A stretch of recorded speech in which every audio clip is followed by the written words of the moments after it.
Okey, pertama untuk soalan nombor 5 ni, awak kena tengok kehendak soalan. Dia minta ciri-ciri seni bina. Ciri-ciri seni bina maksudnya sifat yang kita nampak pada monumen, pada bangunan.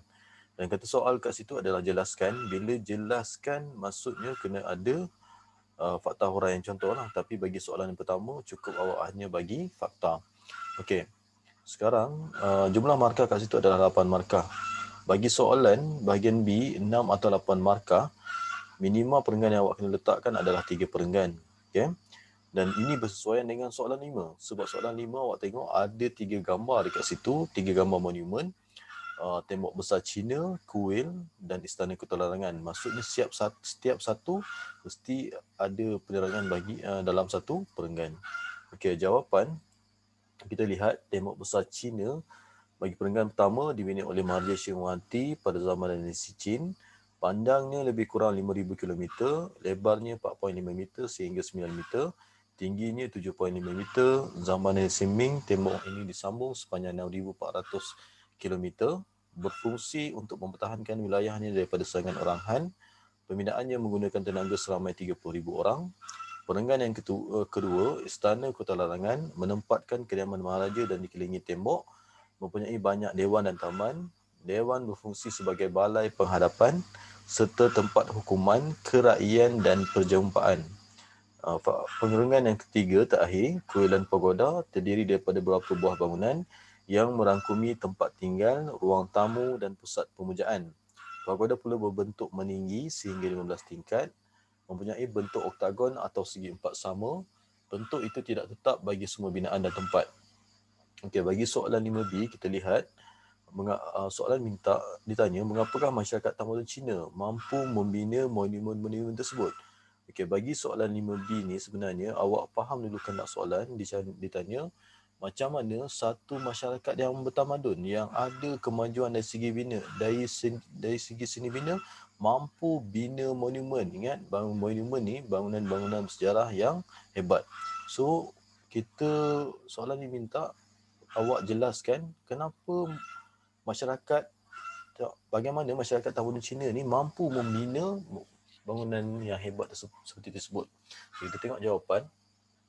Mempunyai kemahiran dalam bidang pembinaan, mempunyai bahan binaan yang banyak, mempunyai teknologi yang baik, mempunyai tenaga buruh yang ramai, pemerintah yang bijak, rakyat taat kepada pemerintah, kestabilan politik, kemakmuran ekonomi. Dan untuk awak jawab soalan nombor 5B, kena fikir dalam pembinaan sesuatu bangunan, siapa pihak-pihak yang terlibat. Sama ada tenaga buruh, pemimpin ataupun tenaga pakar. Tenaga pakar ni bagi binaan macam sekarang, mungkin kita tengok pelukis plan, arkitek dan juga jurutera awam. Okay, so dekat sini walaupun cikgu sebut pekerjaan yang wujud pada zaman sekarang, lepas tu untuk jawab soalan 5B, kita relatekan dengan zaman dulu. Ya, soalan C, mengapakah warisan seni bina di negara kita perlu dikekalkan? Maksudnya, kenapa bangunan bersejarah perlu dikekalkan?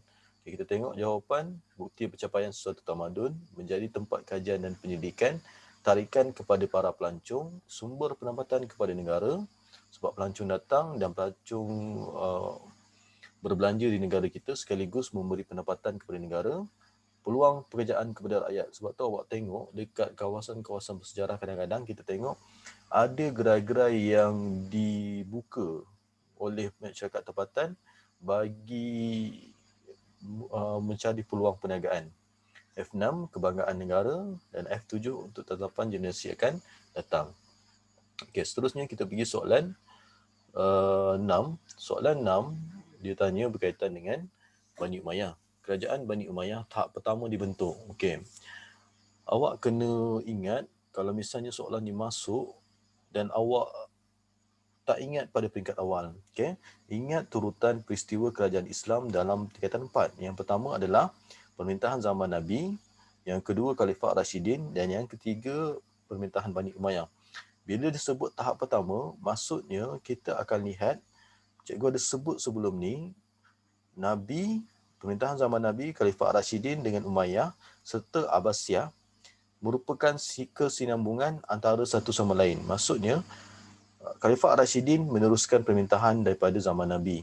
Selepas Ali, pada pemerintahan akhir Khalifah Ar-Rashidin, iaitu pada pemerintahan Ali, berlaku satu perang saudara antara orang Islam, iaitu kita panggil perang Siffin, antara Ali dengan Muawiyah. Bila berlakunya peperangan tersebut, yang perang tu nanti akan membawa kepada tertubuhnya pemerintahan Bani Umayyah. Maksudnya, untuk menjawab soalan A ni, awak akan terangkan bibit-bibit permulaan kejatuhan kerajaan Ali sehingga terbentuknya kerajaan Bani Umayyah. Okay, kita tengok pada skema. F1 terbentuk selepas kejatuhan kerajaan Khulafa' Ar-Rashidin, diasaskan oleh Muawiyah bin Abu Sufyan. Selepas Hasan bin Ali menyerahkan kuasa kepada Muawiyah, mengelakkan perpecahan umat Islam, menjadikan Damsyik di Syria sebagai pusat pemerintahan, gelaran khalifah digunakan.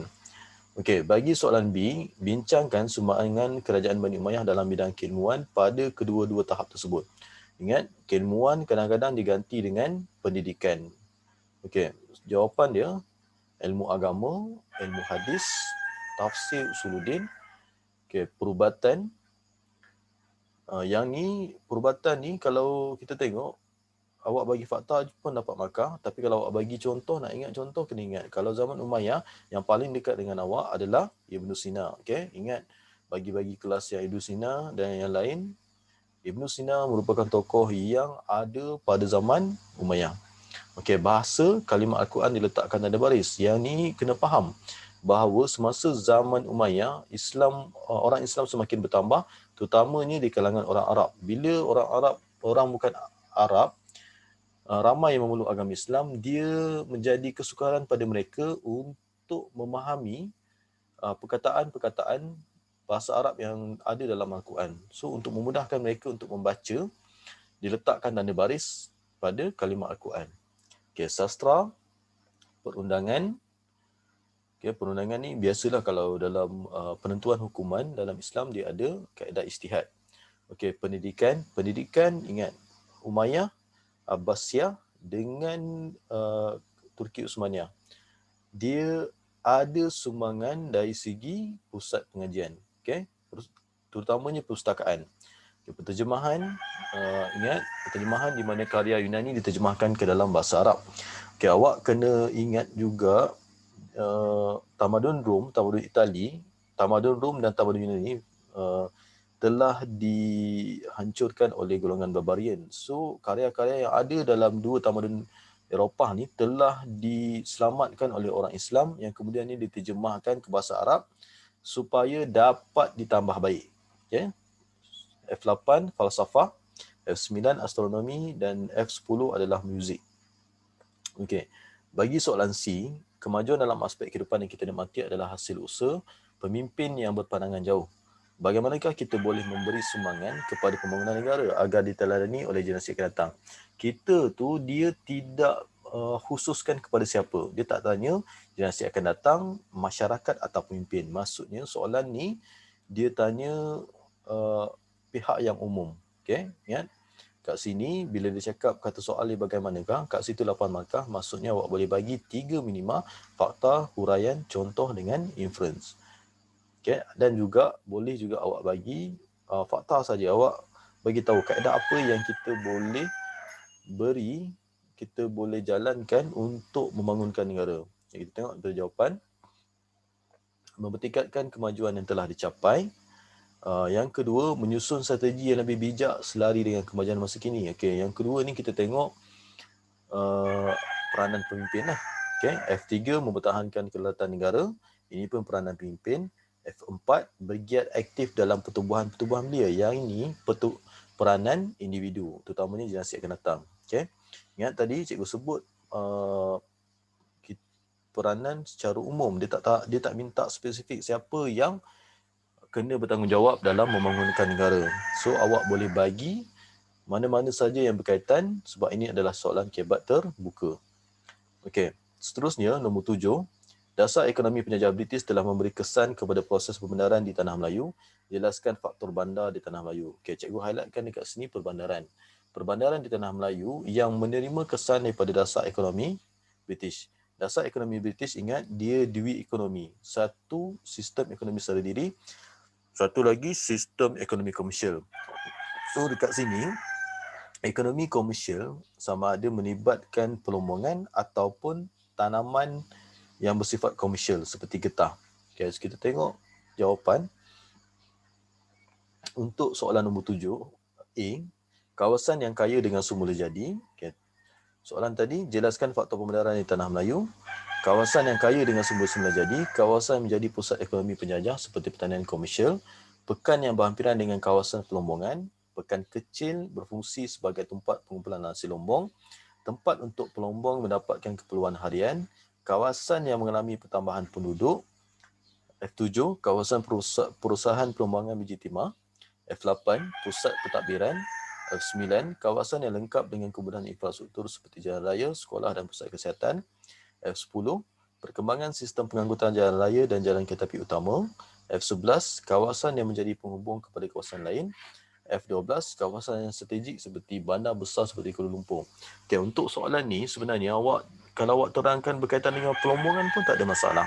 Kita lihat kalau pelombongan dia mempunyai nilai yang tinggi, sekaligus menjadi daya tarikan kepada orang lain untuk datang ke kawasan tersebut. Contohnya Seremban.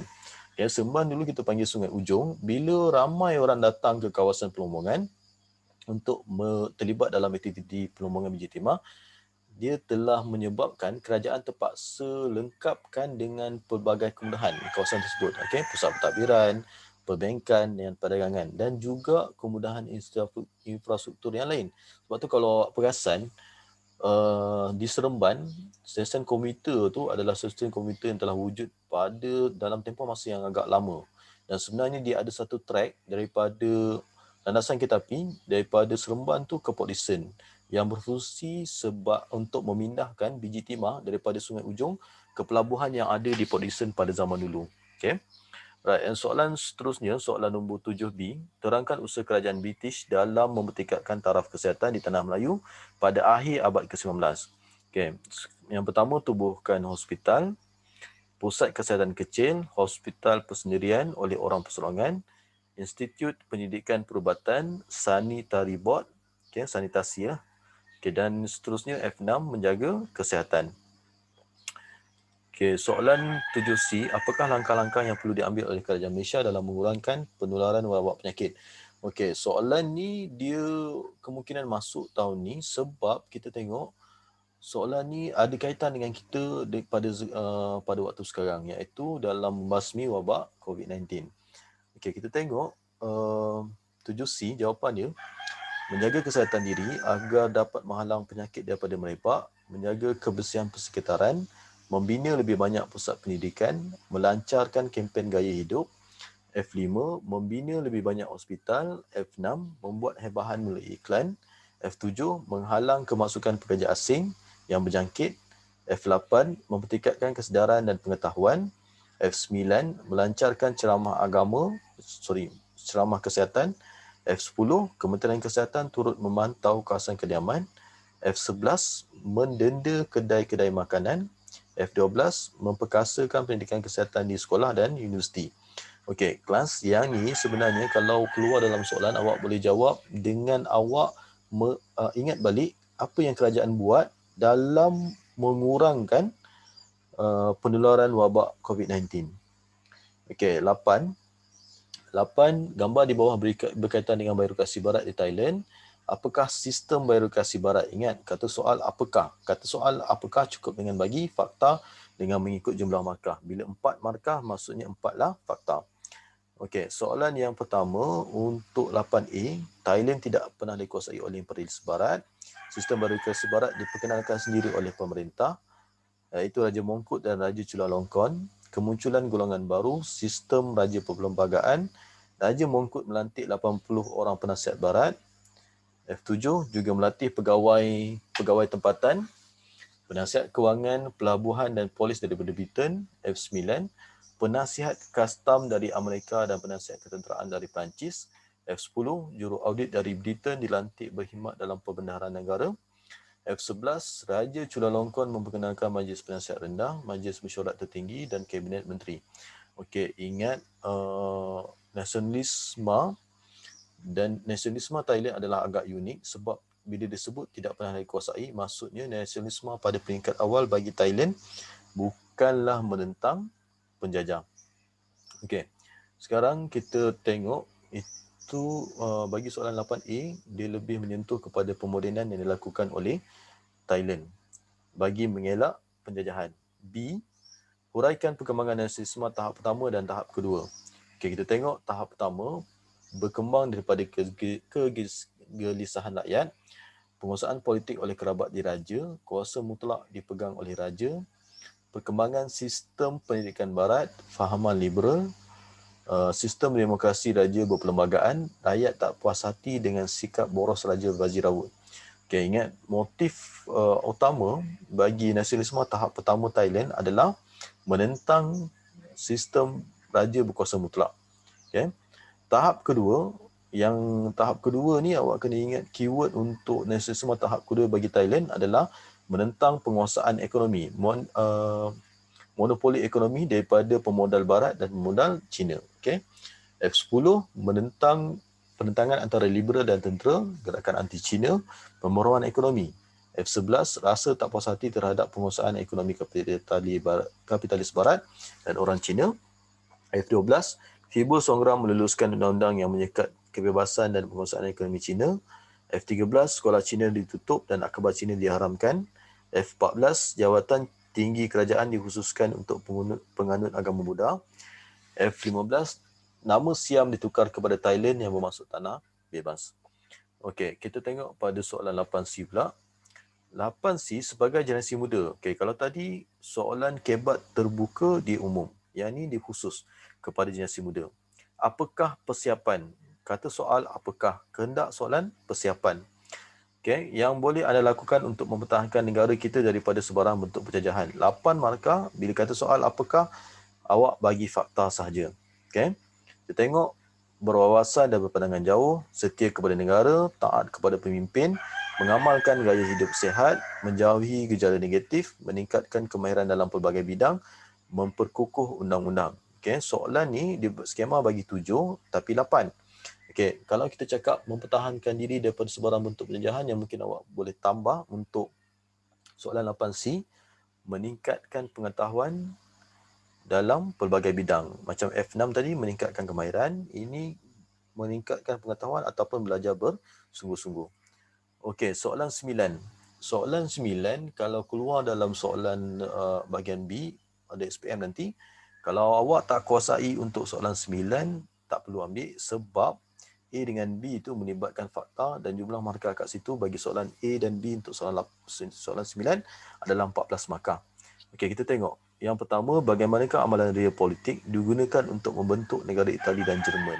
Okey, tadi cikgu sebut, kalau tak hafal berkaitan dengan soalan real politik, jangan ambil kalau soalan ini berada pada bahagian B, disebabkan kita lihat untuk soalan 9A, dia melibatkan fakta sepenuhnya. Okay? F1, kawan-kawan Milo Benso di Cabo telah menggunakan amalan real politik untuk menyatukan Itali.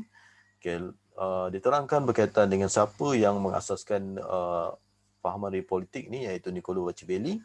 F3, amalan real politik mewajarkan apa sahaja cara untuk mencapai matlamat politik. Maksudnya matlamat menghalalkan cara. Okay, C2 seperti tipu helah, kekerasan bersenjata, peperangan. F4, kawan-kawan Milo Benso di Cabo menyatukan Itali berdasarkan pemerintahan monarki.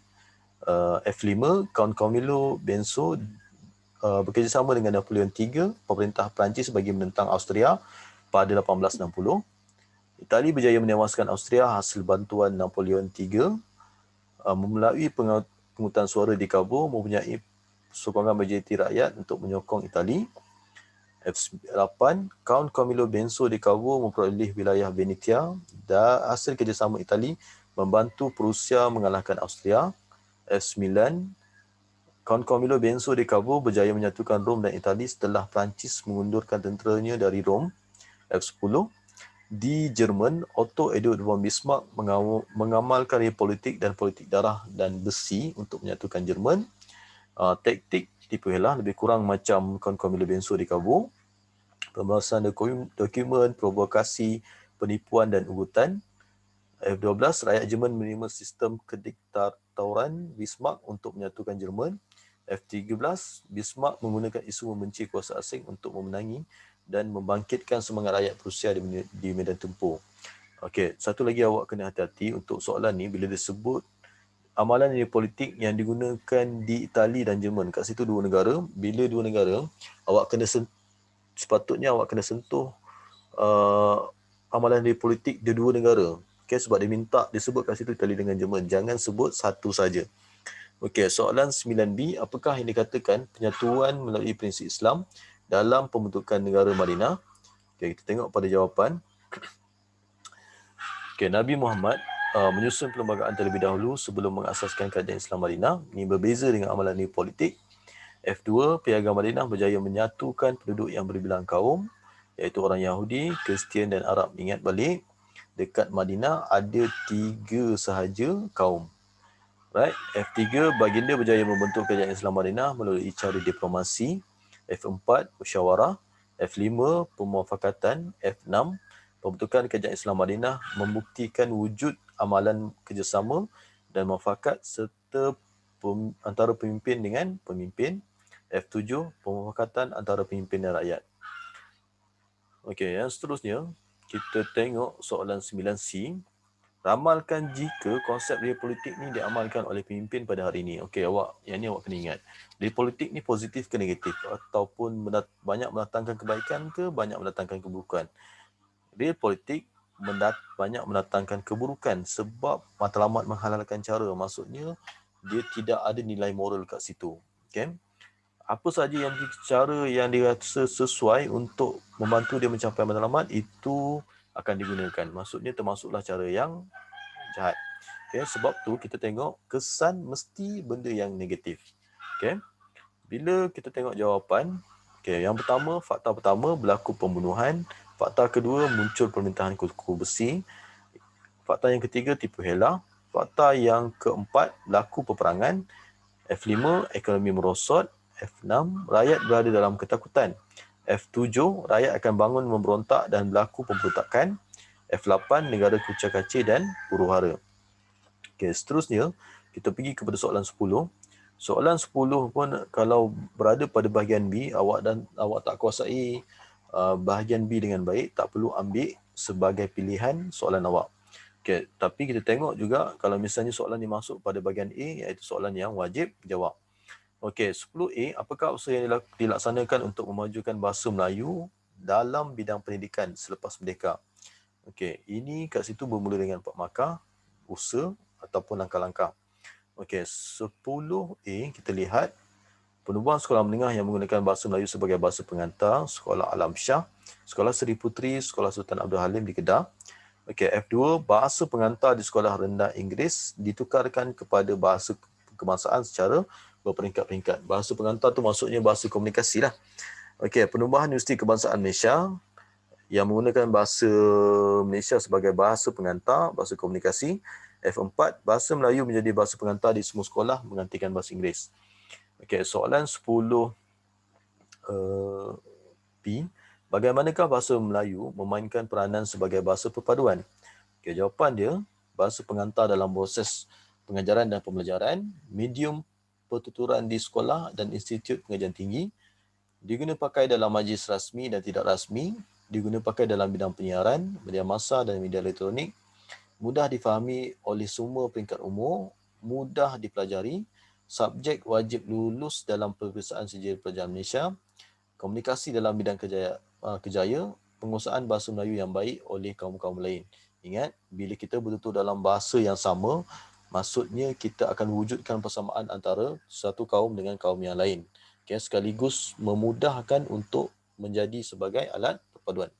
Okay, C, penguasaan bahasa kebangsaan masih kurang diyakini. Dekat sini cikgu highlight kan, kurang diyakini. Dalam segelintir masyarakat di negara kita, buktikan. Bila buktikan, dia nak contoh.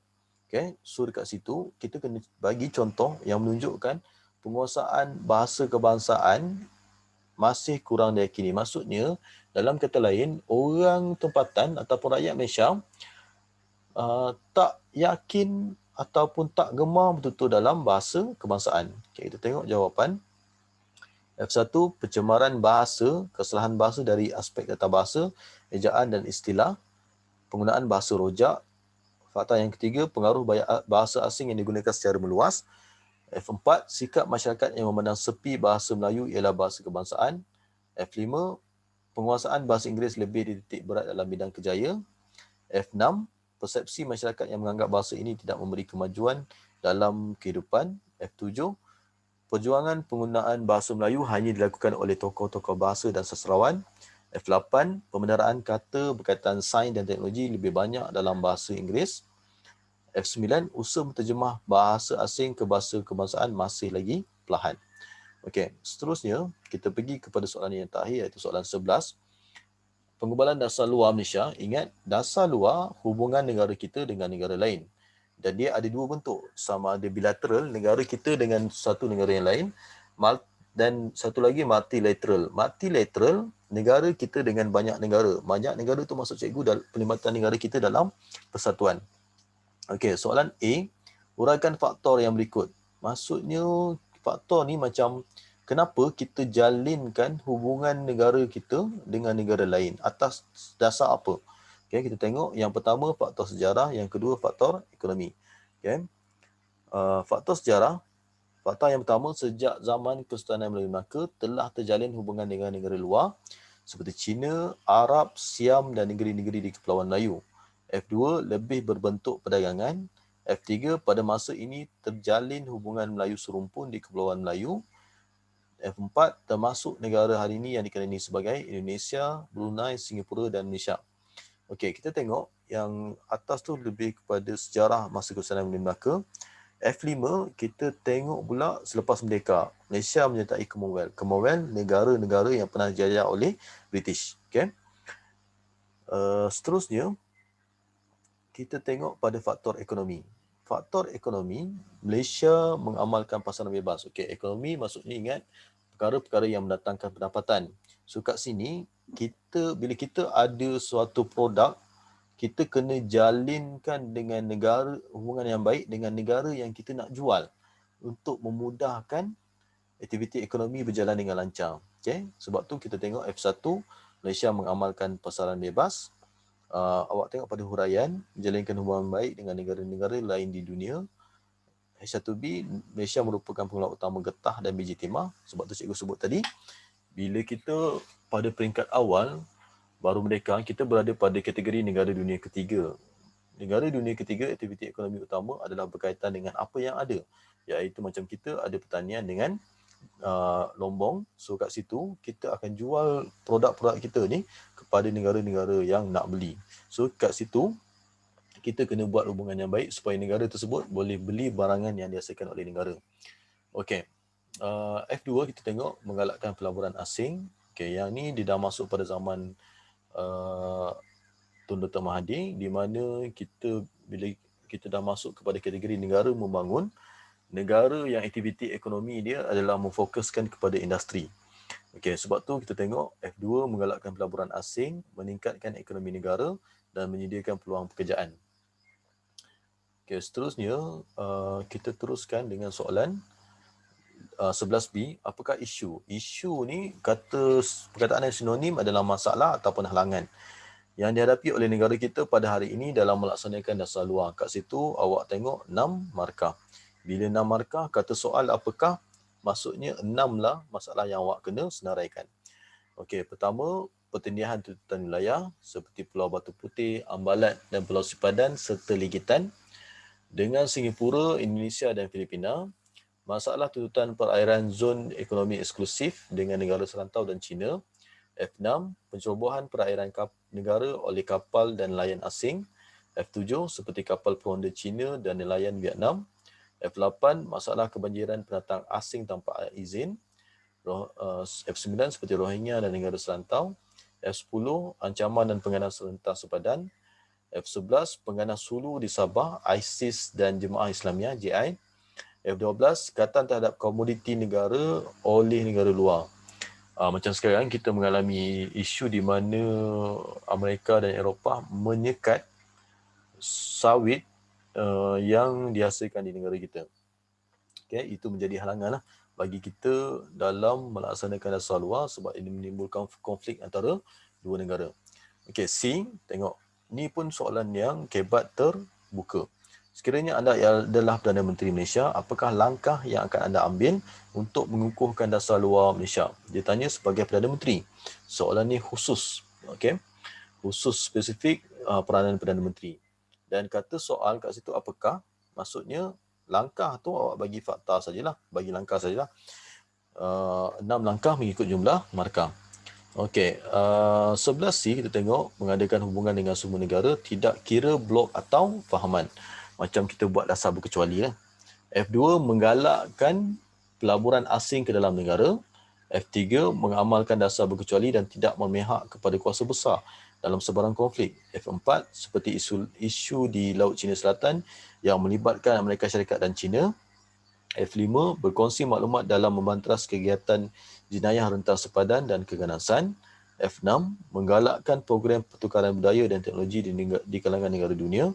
F7 meminta PBB menghapuskan kuasa veto yang dipegang dan disalahguna oleh kuasa besar. Okey, ingat kadang-kadang kita tengok dalam berita dunia ada isu-isu yang berkaitan contohnya berkaitan dengan Palestin. Bila ada negara seperti negara kita mencadangkan supaya dibuat undian supaya Israel ni dikenakan tindakan, walaupun majoriti negara menyokong, ada negara kuasa besar seperti Amerika Syarikat yang contohnya telah menggunakan kuasa veto. Kuasa veto macam kuasa khas lah untuk menghalang PBB melaksanakan sekatan. Maksudnya, sekatan awal yang diputuskan oleh majoriti negara lain pada peringkat awal tadi, automatik terbatal disebabkan Amerika Syarikat menggunakan kuasa veto. Okay? Yang ni kuasa veto ni ada dalam, yang ada kuasa veto adalah negara-negara yang terlibat dalam Majlis Keselamatan PBB saja. Okay? F8 menggalakkan kerjasama yang lebih erat di kalangan negara ASEAN dan OIC dalam pelbagai bidang. Dan yang terakhir, menjadikan negara yang Malaysia negara yang bebas daripada penempatan tentera asing dan senjata nuklear. Okay, ingat, kita ada pusat kajian berkaitan dengan nuklear, tetapi yang kita fokuskan untuk dijadikan sebagai menjana tenaga yang baru, bukan sebagai penghasilan senjata nuklear. Okay. Sekian saja untuk jawapan bagi ujian simulasi set 2 yang dijalankan pada 11 bulan 1.